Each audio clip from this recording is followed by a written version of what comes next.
The moment the duel began, the cheers exploded, rolling through the rebel camp like a crashing wave. Every warrior, every outcast, every rebel who had survived against impossible odds had gathered for this. And why wouldn't they? This was not just a test. This was a battle between two warriors at the peak of mortal combat. Madinga, the prodigy who had turned the rebellion into something real, and Midis, the greatest swordsman the rebellion had ever known. In the heart of the arena, they stood facing each other. Madinga shifted into his stance, his spear gripped firmly, its tip aimed slightly downward, swaying with the wind. His body was relaxed, but not weak. His footing was perfect, but not rigid. While Madinga's divine power completely overwhelms Midis's, that is not the same when it comes to combat skill. Though Madinga was a prodigy, he needed to put his all into this duel to get a winning chance. Midis, in contrast, stood like a fortress. One sword gripped standard, the other in reverse, his body slightly crouched, moving with a quiet, predatory rhythm. He did not attack. He did not move unnecessarily. He simply waited. Midis did not come this far by underestimating his enemies. He always made sure to prepare for every possible outcome in a battle. And Madinga, though just 21, must not be underestimated. He has already defeated all the members of Iron 5 rebels except Midis himself. And also, he trained under all of them and learnt their skills. Madinga's eyes scanned for weaknesses, his mind working rapidly. Nothing. Midis was solid, a veteran warrior with no wasted movement, no exposed vulnerabilities. This was no battle of divine pressure, no test of raw power. This was a fight of pure combat skill. The crowd held its breath. And then, Madinga struck first. His spear flashed forward like a bolt of lightning, a straight sniper-like thrust aimed at Midis's chest, the kind of precision attack that ended fights in an instant. Midis barely dodged. He twisted at the last second, the tip of the spear grazing his ribs, not enough to wound, but enough to tell him one thing. Madinga's skill with the spear was monstrous. Watching from the crowd, Chakara's eyes widened slightly. "That was my technique," she murmured. Nyoka let out a sharp whistle. "No, that wasn't just your technique. That was perfected." Zuberi folded his massive arms, nodding in approval. "He's learning faster than expected." Ekundayo grinned, bouncing on his feet. "Damn, look at Midis's face. He didn't expect that." Iru chuckled, shaking his head. "Of course he didn't. But watch closely. Midis learns just as fast." Back in the arena, Midis closed the distance in a blink. Madinga barely had time to pull back his spear before Midis was upon him, both swords striking like fangs. But Madinga did not retreat. Instead, he spun the spear, the iron shaft sweeping across to block Midis's right blade. A deafening clang rang through the air as metal met metal. Midis was already moving, his left sword stabbing toward Madinga's midsection, too fast to dodge. Madinga's body reacted before his mind did. His arms twisted, the spear shifting angles at the last second, catching Midis's blade between the shaft and his forearm. The moment Midis' attack was locked, Madinga's foot lashed out. The kick slammed into Midis's ribs, forcing him backward. Midis barely blocked in time, his forearm absorbing the blow. He slid back, regaining his stance, but now his expression had changed. There was no longer any doubt. This was not just a test, this was a real fight. For a moment, the crowd was silent. They had seen Midis fight countless times, but never like this. Though most of them have not seen an elder god before, instinctively they felt like they were watching two elder gods fighting. Though Madinga can be considered an elder god due to having the same, or rather almost same level of divine pressure as the elder god. Midis, on the other hand, has been trained by the elder gods themselves ever since he was created to be the commander of their army till they betrayed him. For the first time in years, Midis was being pushed back. Fighting Madinga was like fighting an elder god with superior battle IQ, even though Madinga has less battle experience. A flicker of something dangerous passed through his eyes. And then, for the first time in the battle, he smiled. The dust had barely settled from their first exchange before the crowd erupted into a frenzy of cheers and shouts, voices clashing in excitement as the realization of what they had just witnessed sank in. Midis had been pushed back by Madinga. Zuberi let out a deep, rolling laugh. His massive arms crossed over his chest as he shook his head. That boy is something else. Midis never gets pushed back in a duel. Never. Ekundayo was practically bouncing on his heels. I told you he had it in him. Look at that control. He's completely refined his spear technique. Nyoka remained quiet, his sharp gaze analyzing the movements. He clicked his tongue, shaking his head. Refined? No, he's gone beyond that. Chakara, I hate to break it to you, but I think Madinga just surpassed you. Chakara's arms were folded, her eyes locked on the battlefield. She had felt it. She had seen it. The technique she had taught him was no longer hers. Madinga had made it his own. But she remained silent. And then, from the other side of the arena, Iru's voice rang out above the noise, sharp and clear. Give him hell, kid. Your mother would be proud of you if she were here. Madinga's grip on his spear tightened just slightly. His mother. He didn't turn toward Iru, didn't let his emotions flicker across his face. But deep inside, something in him stirred. Not sorrow, not pain, but something deeper. Resolve. Midis had adjusted his grip now, rolling his shoulders, loosening his stance. He wasn't fighting like an instructor anymore. He wasn't treating this like a test. He was fighting to win. Madinga felt it. Midis moved fast. He rushed in low, his feet light, his twin blades weaving through the air like flickering flames. He wasn't coming in aggressively. He was testing. Madinga reacted immediately. He readjusted his stance, keeping his spear moving, the long weapon acting as both an offensive and defensive tool, keeping Midis at a distance. Midis struck first, a feint, a shallow cut meant to bait a reaction. Madinga didn't fall for it. Instead of pulling back, he rotated his spear, allowing the shaft to redirect the blade just enough while maintaining his balance. Then came the real attack. Midis's second sword blurred toward his midsection, a strike too quick to dodge. Madinga countered with a sudden pivot, shifting the spear's base at an angle that collided with Midis's wrist, redirecting the force of the blade. Pain shot through Midis's arm, but he gritted his teeth and spun, using the momentum to launch a backward strike. The tip of his left sword barely missed. Midis exhaled sharply. Madinga was faster than expected. The commander of the Iron Rebels took a half step back, reassessing. His strikes weren't working. Madinga was adapting too quickly. He had expected speed, expected agility, but this level of reaction time, this level of foresight, it was unnatural. Midis narrowed his eyes. He had to break Madinga's rhythm. He changed tactics immediately, feinting a wide slash, baiting Madinga into countering with a spear thrust. The trap had been set. The moment Madinga committed, Midis dropped low, sliding beneath the spear's trajectory and closing the gap. Now he was inside Madinga's guard. Madinga's mind moved at impossible speeds. He saw the shift in Midis's stance, the way his weight dropped lower than before, the slight tension in his shoulders before he launched his strike. He had been tricked, and Midis's right sword was already moving toward his throat. But instead of retreating, instead of pulling back in panic, Madinga abandoned his spear's offense completely. He twisted the shaft, locking Midis's blade between the metal handle and his arm. At the same time, his elbow dropped like a hammer, slamming into Midis's wrist. Pain exploded up Midis's arm, forcing him to release his grip. For the first time in years, Midis was disarmed. The crowd gasped. Zuberi's eyes widened. He just forced Midis to drop his blade.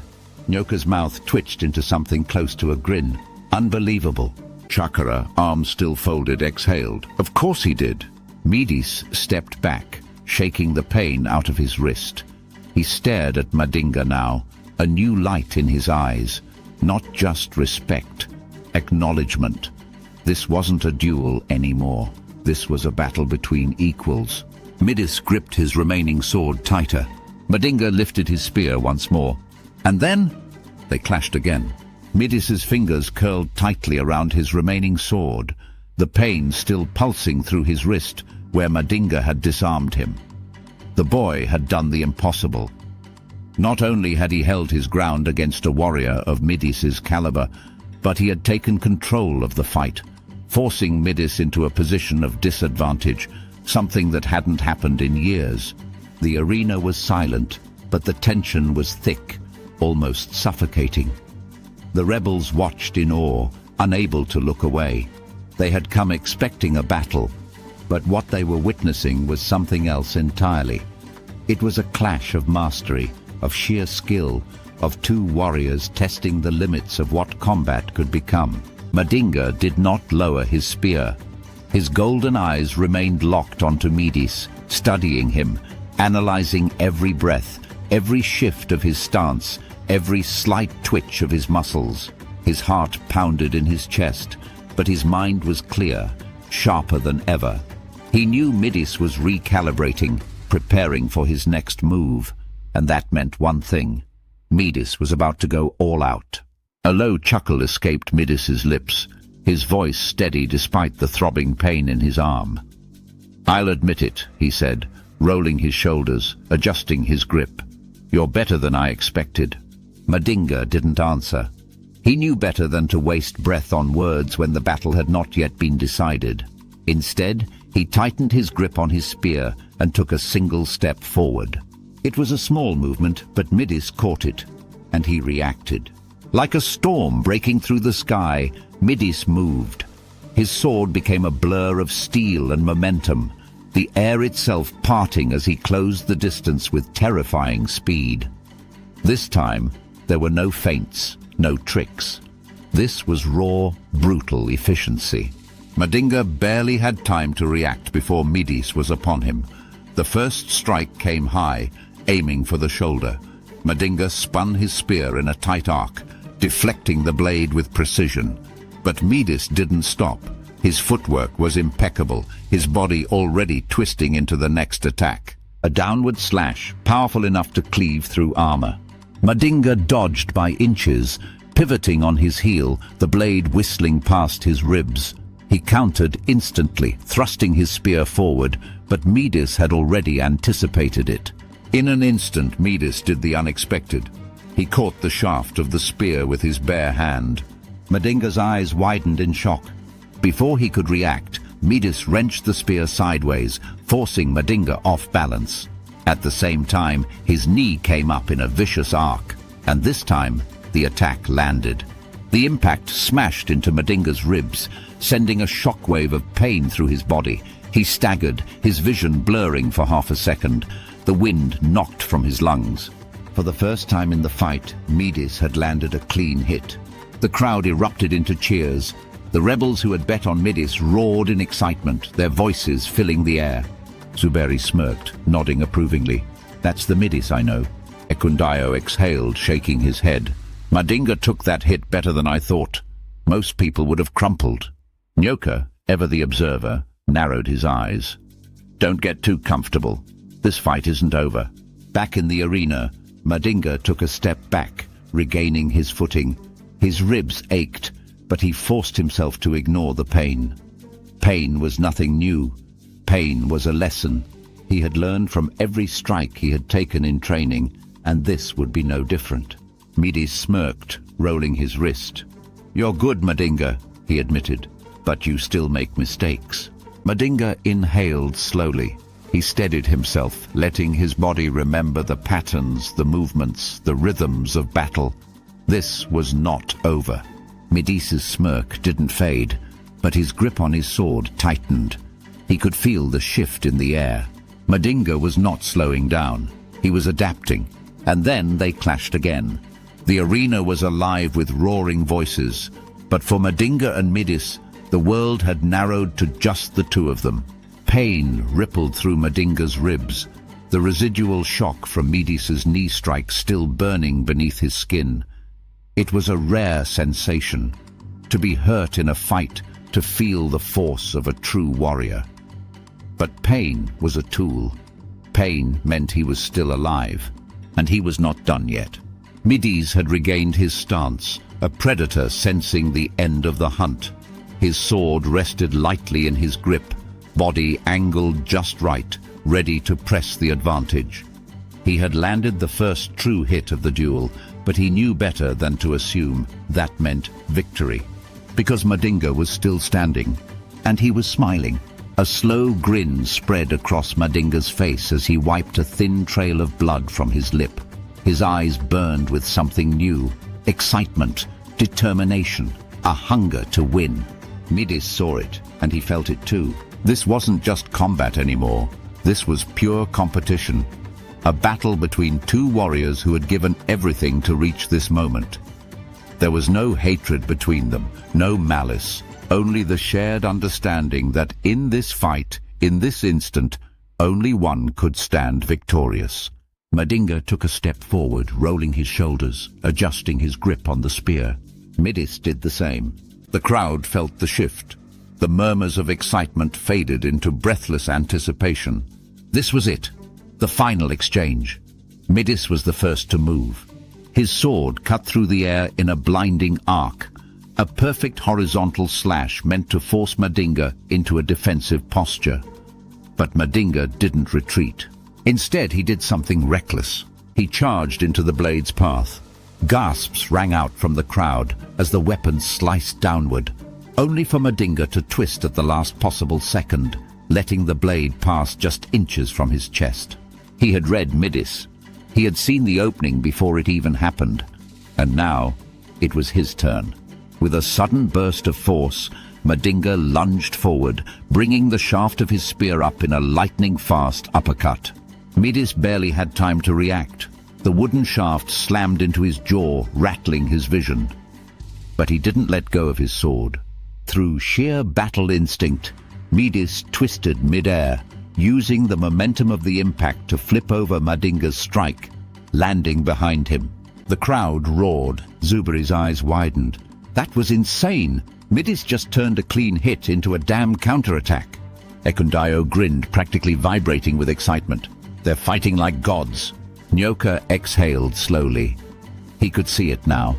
They had surpassed any normal duel. This was something different. And the fight was not over. Midis, jaw still stinging, wasted no time. He spun with his remaining blade, aiming straight for Madinga's exposed back. Madinga reacted purely on instinct. He dropped his entire weight into a low sweep, the motion so sudden that Midis barely registered the attack before it was too late. Madinga's leg slammed into Midis's ankle, sending the commander off balance. For the briefest moment, Midis's footing failed him. It was enough. Madinga didn't hesitate. He twisted upward, bringing the blunt end of his spear in a sharp, brutal swing. Crack! The spear slammed into the side of Midis's temple. The world went white. Midis' vision exploded into 1,000 sparks. His body went weightless. His mind barely registered the ground before his back hit it, the impact knocking the wind from his lungs. Everything was spinning. Silence. And then Madinga's voice, breathless, triumphant, disbelieving. I won. The words felt surreal. Madinga stared at Midis's unmoving form, his own chest rising and falling heavily. The reality of what had just happened settled over him like a slow-moving storm. It had been a mistake, a misstep. One small, insignificant rock on the battlefield had thrown Midis's balance off at the final moment.